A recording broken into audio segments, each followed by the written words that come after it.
It's so wonderful to be engaging with the HP family, and to be here when so much has happened in this year is certainly very incredible. Kaizer Chiefs 2020 is also a very significant year because, as some of you will know, it's our 50th anniversary.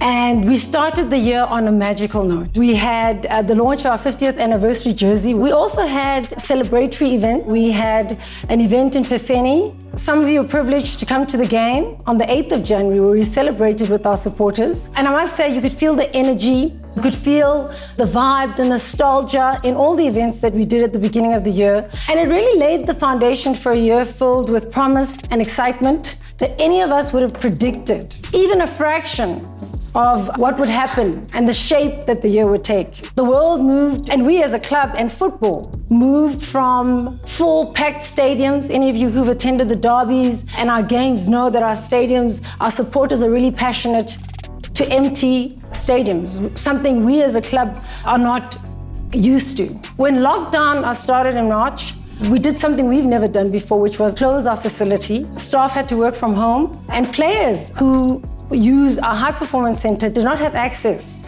And as an organization, we really had to pause and to take in what was happening. And we needed to adjust how we operated and communicated with each other. This was very different and radical for football. The entire football fraternity was shaken. We just had to use the tactics that we've learned in football. Just as on the field every week, the team faces different opponents, different conditions, we needed to apply different tactics. So the business was tested, and as leaders, we had to apply new tactics. We had to change old ways of working. We had to make sure that we leveraged experience, as well as allowed young people who were bringing new ideas and had other ways that we could navigate this new space to share their knowledge. A key thing in this process was also we had to take on the role of teaching various staff to navigate the space, work-wise, technologically, emotionally. Leadership starts long before the crisis hits. It's based on the foundational things that you're doing all the time and how you are engaging with your business, with your staff.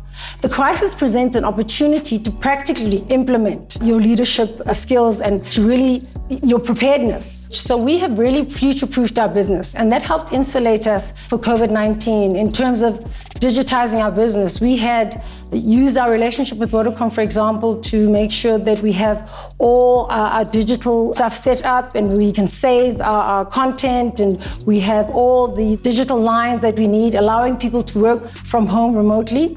And one of the things that was obviously critical was to upskill those people who were not technologically savvy. As a club, we also found ourselves in some of the darkest situations we've ever been in. Playing behind closed doors, training digitally is not easy.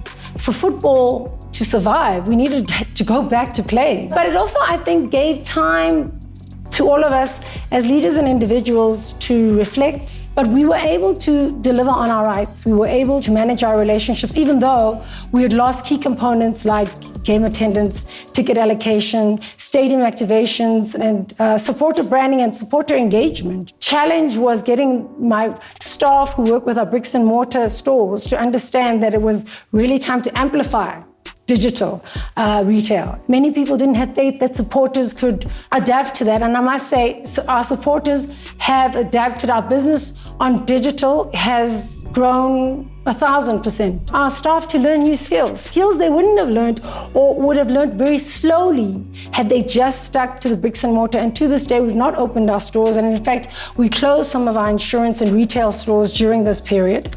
And what I've learned is people do adapt.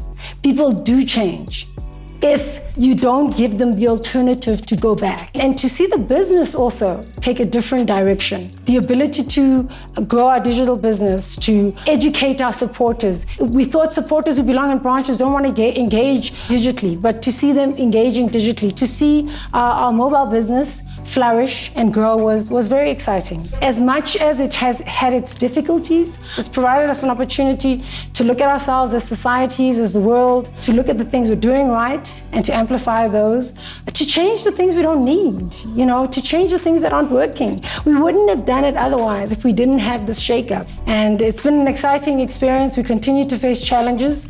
The club needs the challenge, because I think the challenge is making us make fundamental changes that will create great success for the next 50 years.